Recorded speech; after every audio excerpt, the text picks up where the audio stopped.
দেশের এবং প্রবাসের ভাই বোনদের প্রতি সালাম।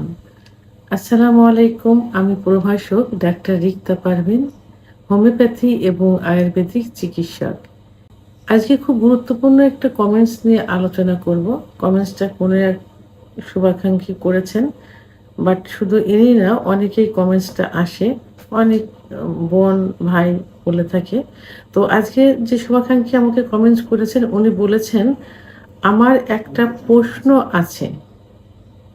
আমার ওয়াইফের বাচ্চা হওয়ার পর থেকেই ৮ মাস হলো মিন্স হয় না। যদি একটু সুপরামর্শ দিতেন উপকৃত হব। এই কমেন্টসটা অনেকেই করে থাকে, বাট আমি আজকে ভিডিও আকারে করলাম, কারণ সবাই জানুক বুঝুক। মহিলাদের যে পিরিয়ড হয়, এই পিরিয়ড এবং বাচ্চা গর্ভে আসা, বাচ্চা ডেলিভারির পর দুধ তৈরি হওয়া, সব কিন্তু হরমোন নিয়ন্ত্রণ করে। কারণ মহিলাদের বডিতে বিভিন্ন প্রকারের হরমোন আছে, আর এই হরমোনের তারতম্যের কারণে এই মহিলাদের যে মহিলাগত যে সমস্যা, এগুলো হয়ে থাকে। তো এখন মহিলাদের বাচ্চা পেটে আসার পর পিরিয়ড বন্ধ হয়। কেন বন্ধ হয়? কারণ এই সময় জরায়ু বা ইউটেরাস বাচ্চাকে গর্ভে রাখার জন্য, অর্থাৎ ৯ মাস ১০ দিন গর্ভে রাখার জন্য তার গর্ভের অবস্থানকে তৈরি করে, গর্ভের গঠনগত দিক তৈরি করে, যে কারণে এই সময় পিরিয়ড বন্ধ থাকে। তো এখন বাচ্চা হওয়ার পর সাধারণত ৭ দিন পর্যন্ত মাসিকটা খুব বেশি হয়, বড় বড় চাপ চাপ যায়, কারণ ভিতরে অনেক ক্লোট আকারে বের হয়, ক্লোট থাকে, অনেক পয়জন থাকে, যেগুলো ৭ দিন থেকে ১০ দিনের মধ্যে বের হয়। তো এই সময় পিরিয়ড, বাচ্চা হওয়ার পর পিরিয়ড সাধারণত কারোর দেখা যায় ৭ দিন থেকে বন্ধ হয়ে যায়, ১০ দিন, ১ মাস, কারো ৪৫, ১.৫ মাস পর্যন্তও থাকে, থাকার পর বন্ধ হয়ে যায়। তো এখন অনেকে এই যে শুভাকাঙ্ক্ষী আমাকে কমেন্টস করছেন যে তার ওয়াইফের ৮ মাস পর্যন্ত বন্ধ। আসলে বাচ্চা ডেলিভারির পর মায়ের যে বুকের দুধ উৎপন্ন হয়, এখানে প্রোল্যাকটিন নামক একটা হরমোন আছে। এই হরমোনের লেভেল যদি ঠিক থাকে, অর্থাৎ পরিমিত পরিমাণ থাকে, তাহলে পর্যাপ্ত পরিমাণ বুকে দুধ আসে, আর বাচ্চা সেই দুধ খেতে থাকে। বাইরের কোনো দুধের তখন কিন্তু প্রয়োজন হয় না।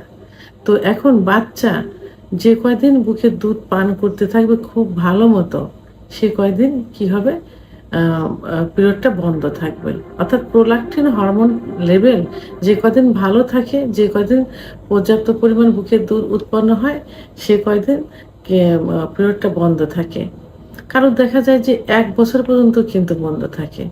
এই ১ বছর পর্যন্ত প্রোল্যাকটিন হরমোনের লেভেলটা ভালো থাকে এবং বাচ্চা বাইরের কোনো দুধ তখন পান করে না, মায়ের বুকের দুধ পর্যাপ্ত পরিমাণ পান করে, যে কারণে এটা বন্ধ থাকে, পিরিয়ড বন্ধ থাকে।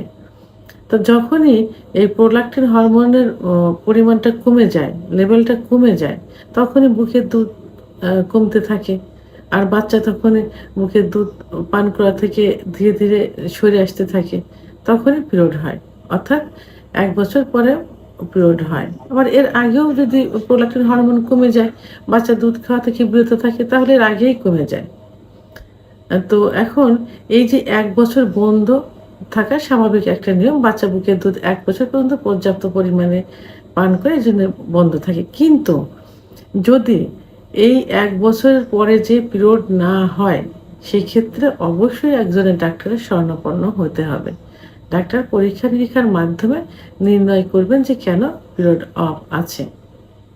সাধারণত ১ বছরের পরে কিন্তু অফ থাকে না। প্রোল্যাকটিন হরমোন ১ বছর পর্যন্ত পর্যাপ্ত পরিমাণে থাকে। অর্থাৎ যে পরিমাণ থাকার প্রয়োজন স্ট্যান্ডার্ড একটা লেভেলে থাকে। তো এখন এই যে এই বাচ্চা এই যে পিরিয়ডটা বন্ধ থাকা, এই পিরিয়ড বন্ধ থাকার ভিতরেও কিন্তু অনেক সময় বাচ্চা পেটে চলে আসে, অনেক সময় বাচ্চা পেটে চলে আসে, যেটাকে গ্রাম্য ভাষায় কি বলে, মুড়ো পেট বলে। তো এই জন্য বাচ্চা ডেলিভারির পর যে ৭ দিন অর্থাৎ ১.৫ মাস পর্যন্ত যে পিরিয়ডটা থাকে, এই পিরিয়ড বন্ধ হওয়ার পরপরেই ৬ মাস পর্যন্ত পিল আছে, সেই পিলটা খেতে হবে যাতে বাচ্চা পেটে না আসে। ৬ মাস পরে যে অবশ্যই প্রোটেস্ট অ ব্যবহার করতে হবে হাসব্যান্ডকে। আর মাঝে, মাঝে প্রেগন্যান্সি স্টিপেনের টেস্ট করতে হবে যে বাচ্চা পেটে আসলো কিনা, এবং সতর্কতা অবলম্বন করতে হবে পরবর্তী পিরিয়ড না হওয়া পর্যন্ত। সেটা ৭ মাসই হোক, ১০ মাসই হোক, ১ বছরই হোক। তো এইজন্য যে শুভাকাঙ্ক্ষী আমাকে কমেন্টস করেছেন, উনাকে আমি বলব যে আপনার বাচ্চা যদি মানে সঠিক পরিমাণে দুধ এখন পেতে থাকে, যেহেতু ৮ মাস বন্ধ, সেহেতু ভয়ের কোনো কারণ নেই। আপনি ১ বছর পর্যন্ত পিরিয়ড কিন্তু বন্ধ থাকে যদি বাচ্চা বুকের দুধ পর্যাপ্ত পরিমাণে পান করে থাকে।